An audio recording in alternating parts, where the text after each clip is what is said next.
Next topic को हम देखते हैं विच इज़ रिंग मॉर्फिज्म वलय समाकारिता। A mapping F from a ring R to ring R dash is called ring morphism. If first condition is FA plus B equals to FA plus FB, the second one is FAB equals to FA FB. कोई एक map है from ring R to R dash, वो ring एक समाकारिता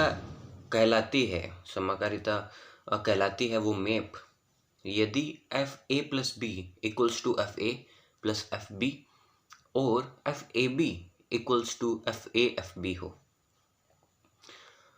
अब इसके हम example भी देखेंगे आगे कौन कौन से एग्जाम्पल होते हैं, तो बट उससे पहले हम वेरियस मॉर्फिज्म्स देख लेते हैं, विभिन्न तरह की समाकारिताएं देख लेते हैं। तो पहली समाकारिता आती है यदि इफ एफ इज़ 1 1 यदि होती है तो उसे केस में हम मॉर्फिज्म को बोलेंगे मोनोमॉर्फिज्म या फिर एक की समाकारिता। यदि F is onto F एक आच्छादक होता है उसे केस में हम एफ को बोलेंगे एपीमॉर्फिज्म विच इज़ आच्छादक समाकारिता। यदि एफ 1 1 भी है ऑन टू भी है तो ऐसे केस में हम उसे बोलेंगे आइसोमॉर्फिज्म विच इज़ तुल्यकारिता। इन तुल्यकारिता अपन जैसे ऐसे बोलते हैं कि भाई ये तुल्यकारी मैप है फ्रॉम वलय आर टू आर डैश, तो इसका मतलब ये हो गया कि R and R dash are isomorphic ring, ये दोनों रिंग तुल्यकारी रिंग है और इनको हम इस नोटेशन से दिखा सकते हैं।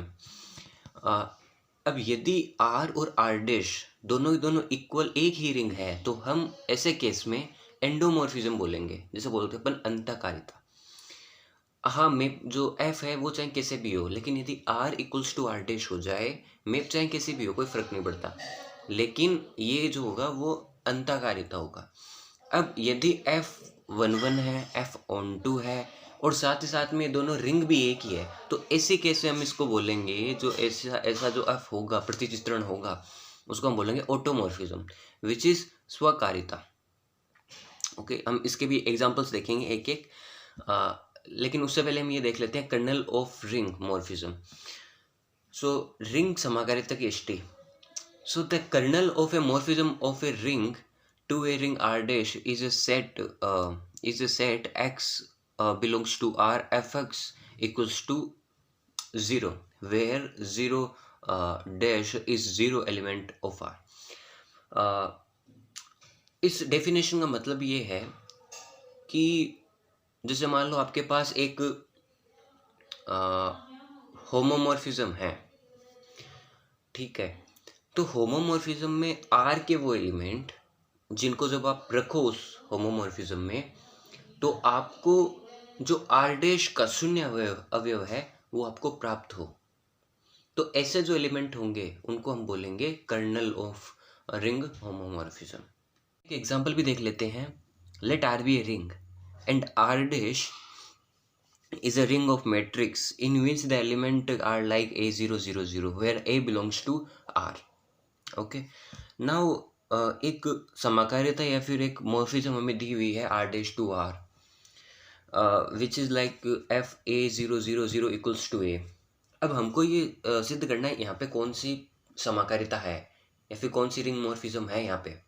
ओके, तो उसको प्रूव करने के लिए हमको सबसे पहले ये प्रूव करना पड़ेगा ये रिंग मॉर्फिज्म भी है क्या।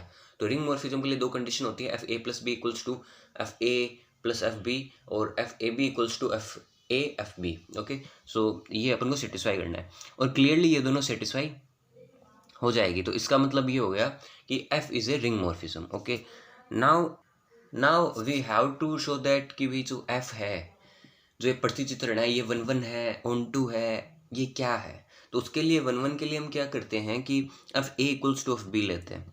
हमको पता है एफ ए जो है वो 0 0 A000 है और एफ बी क्या है B000 है। तो यहाँ से दो मैट्रिक्स इक्विवेलेंट कब होती है जब उनके कोरस्पोंडिंग जो एलिमेंट्स हैं वो भी दोनों इक्वल हो, तो which imply a is equal to b. तो इसका मतलब जो एफ है वो क्या हो गया 1 1 हो गया, एक ही हो गया। एंड आप ये भी देख लीजिए कि फॉर एवरी ए, प्रत्येक ए जो कि आर रिंग आर से बिलोंग कर रहा है, उसके लिए एक ऐसा एलिमेंट A00 ऐसा होगा जिसके लिए FA000 इक्वल्स टू ए हो। तो इसका मतलब रिंग के सारे जो एलिमेंट है ना आर रिंग के, वो सारे के सारे एलिमेंट आएंगे, ठीक है, which imply F is onto, f आच्छादक है। और एफ इसका मतलब F11 भी हो गया, एफ ऑन टू भी हो गया, which mean F is isomorphism. और जब एफ इज आइसोमॉर्फिज्म हो गया तो आर डैश और आर ये जो रिंग है ये आइसोमॉर्फिक रिंग हो गई एक दूसरे के, और जिसको हम इस तरीके से डिनोट करते हैं। सो ये एक एग्जांपल था कि हाउ टू प्रूव मोनोमॉर्फिज्म या फिर एपीमॉर्फिज्म, आइसोमॉर्फिज्म कैसे हम प्रूव करते हैं। डेफिनेशन देख लेते हैं, विच इज क्वेश्चन फील्ड और फील्ड ऑफ क्वेश्चन, जिसे हम हिंदी बोलते हैं विभाग क्षेत्र। So definition, let D be an integral domain with more than one element and a field of quotient of D is a pair F and phi, where F is a field and phi is a monomorphism of D into F, such that every element of A belongs to F is expressible as phi x by phi y for some x and y belongs to D and where y not 0। इसका मतलब यह है इस definition का, यदि आप D एक integral domain या फिर पूर्णांक प्रांत हम लेते हैं जिसके पास एक से अधिक एलिमेंट है, और एक हम फील्ड ऑफ क्वोशिएंट हम एफ को डी का फील्ड ऑफ क्वोशिएंट कहेंगे यदि हम एफ के एलिमेंट को, जो कि हमने यहाँ पे ए लिया है एज ए डेफिनेशन, इस प्रकार से डिफाइन कर सकें, यदि हम ए को हम फी एक्स बाय में फी वाई के रूप में हम दर्शा सकें ए को, where A is element of F and where phi is monomorphism which is A K की समाकारिता, तो हम ये बोलेंगे एफ एक विभाग क्षेत्र है। ओके, सो अब हम एक थ्योरम देख लेते हैं। ये इसके अंदर बस ये जो डेफिनेशन है वो इतनी सी थी, ओके, और आप आराम से समझ भी सकते हैं इस डेफिनेशन को। Okay, next theorem is the field of quotient of an integral domain d is the smallest field containing it. The field of quotient, जो क्वोशिएंट्स का जो फील्ड है of an integral domain d, पूर्णांकीय प्रांत का क्वोशिएंट्स का field जो है इज ए स्मॉलेस्ट फील्ड, वो एक सबसे स्मॉलेस्ट फील्ड है जो कि खुद को ही कंटेन करता है। सो इसका प्रूफ देख लेते हैं। So let d be integral domain because given है भाई d is a integral domain, so we take d with the integral domain and k is the field which contain d. Okay, so k with the field which contain d, let a belongs to D and b which is not non zero which is again belong to d, then a d को belong कर रहा है, B भी D को belong कर रहा है, which imply A B belong करेगा के को, क्योंकि के is super set of D. Okay, so which imply because के एक फील्ड है, तो फील्ड है तो ए बी इनवर्स भी इसको इसमें बिलोंग करेगा। ओके, नाउ लेट के डैश, हम के डैश अब एक दूसरा एक सेट डिफाइन कर रहे हैं K dash which is A B dash. A B dash is like कि A belongs to D and या फिर A B inverse. Okay, A B inverse, so A belongs to D, B belongs to D and B not equal to 0. Okay, so clearly K dash is subset of K. Now we show K dash is subfield of F. Okay, so for the subfield if AB inverse belongs to K dash and CD inverse, तो इसके अंदर subfield को हम कैसे करेंगे? Subfield के अंदर suppose if A and B belongs to some field, then we say if it is subfield, if S is subfield, then A minus B and AB inverse also belongs to this subfield. Okay, so for this हम क्या दो element लेते हैं A B inverse, क्योंकि इस के dash में इसी टाइप के एलिमेंट आ रहे हैं, तो A B इनवर्स ले लिया, एक CD इनवर्स ले लिया। अब हम इन दोनों को माइनस कर देते हैं। माइनस करने पर हमको क्या क्या मिलेगा? A B inverse minus CD inverse. अब दोनों साइड में हम बीच में पहली टर्म में हम डी डी इनवर्स से मल्टीप्लाई कर देंगे, बीच में, क्योंकि बीच में आइडेंटिटी रहेगी, सो ये कुछ ऐसे चेंज हो जाएगा, A D D inverse minus A D D inverse B inverse minus C B B inverse D inverse. अब यहाँ से हम कॉमन ले सकते हैं, A D minus B C common आ गया, and because it is a commutative, so commutative है तो हम लिख सकते हैं A B equal to B C also, A है A B is equal to B A. Okay, तो वहाँ से वो प्रॉपर्टी लगा करके ये हम इसको बाहर निकाल सकते हैं, और जो बच गया डी इनवर्स बी इनवर्स वो, तो यहाँ पे डी इनवर्स बी इनवर्स बाहर आ गया। सो यहाँ से because of A D minus B C, ये भी डी को बिलोंग कर रहा है। Okay, and B D inverse, because B D D को बिलोंग कर रहा है, तो ये जो कंप्लीट है, ये जो टर्म्स बन रही है A B minus B C B D inverse, because D भी एलिमेंट है डी का।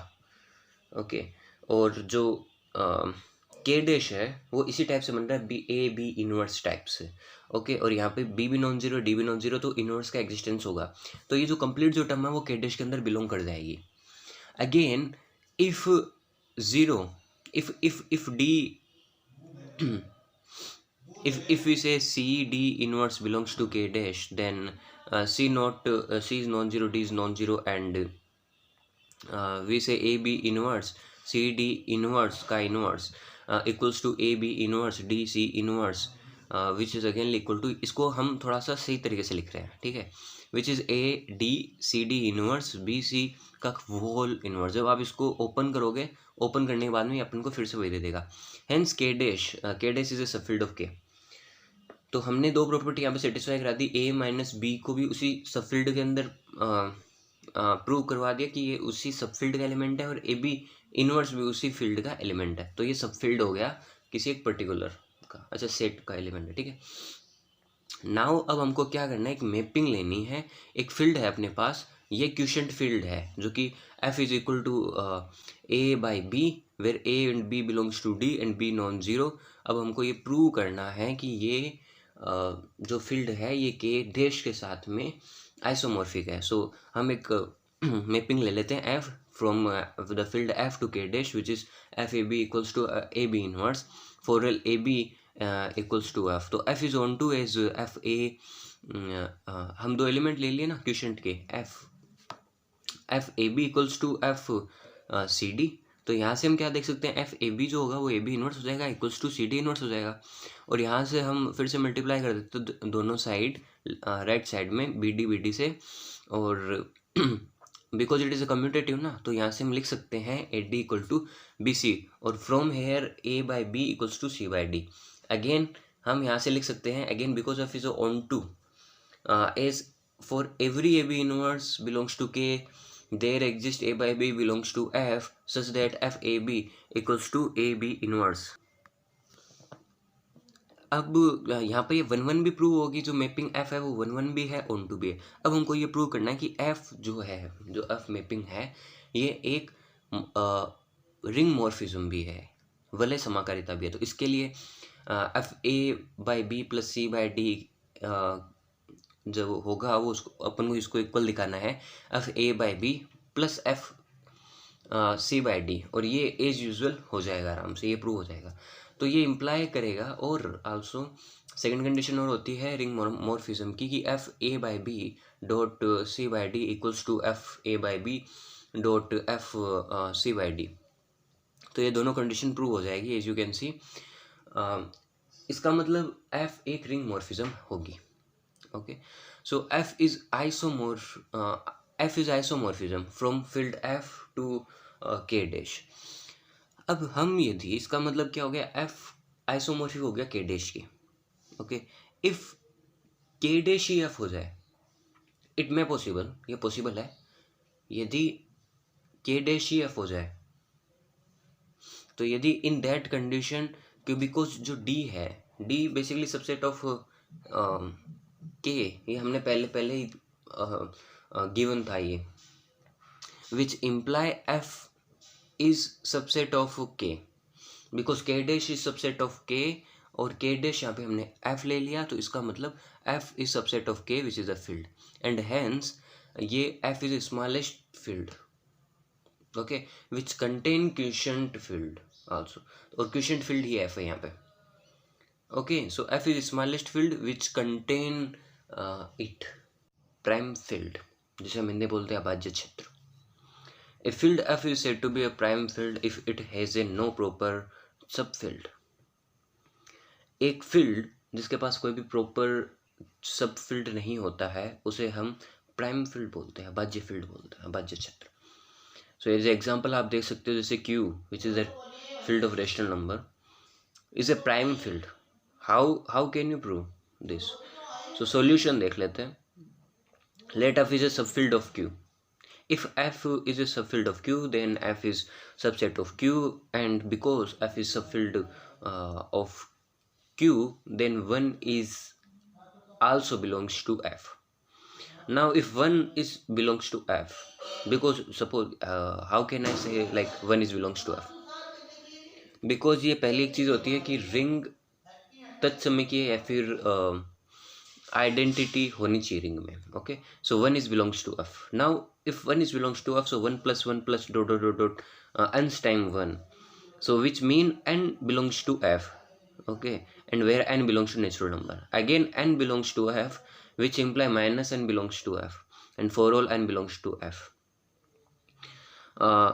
because of f is filled.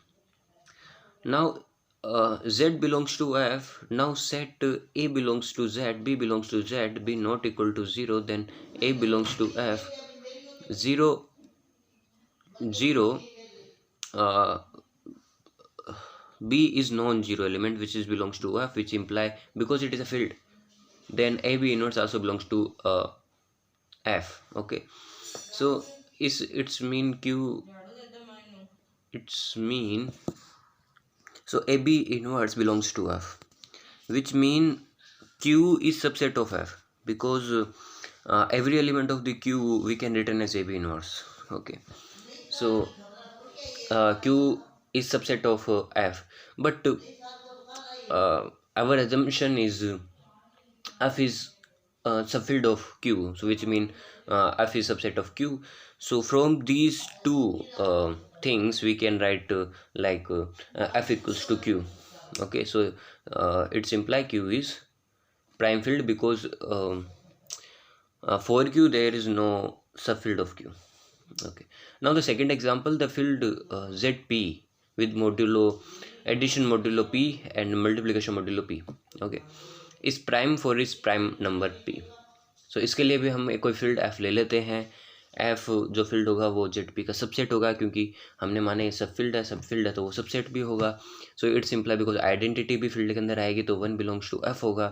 यदि 1 बिलोंग्स टू F है तो 1 + 1 भी उसी के अंदर बिलोंग करेगा, विच इज़ 2, एंड 3 भी उसके अंदर बिलोंग करेगा। ऐसे ऐसे हम करते जाएंगे तो एंडिंग में P - 1 + 1 विच इज़ P वो भी F के अंदर बिलोंग करेगा। तो इसका मतलब ये हो गया कि ZP, because in the ZP P कभी नहीं आएगा, P - 1 तक एलिमेंट उसके अंदर रहेंगे, but in the field F P भी एलिमेंट आ जाएगा, which mean ZP is subset of F, but that is again a contradiction, as we can say it is our assumption because F is a subfield of ZP, so by that F is subset of ZP, but here ZP is subset of F, so by these two we can say yes ZP equals to F. So for ZP के लिए यहाँ पे कोई भी subfield नहीं होगा, इसका मतलब ये एक प्राइम सबफील्ड प्राइम फील्ड होगा ZP।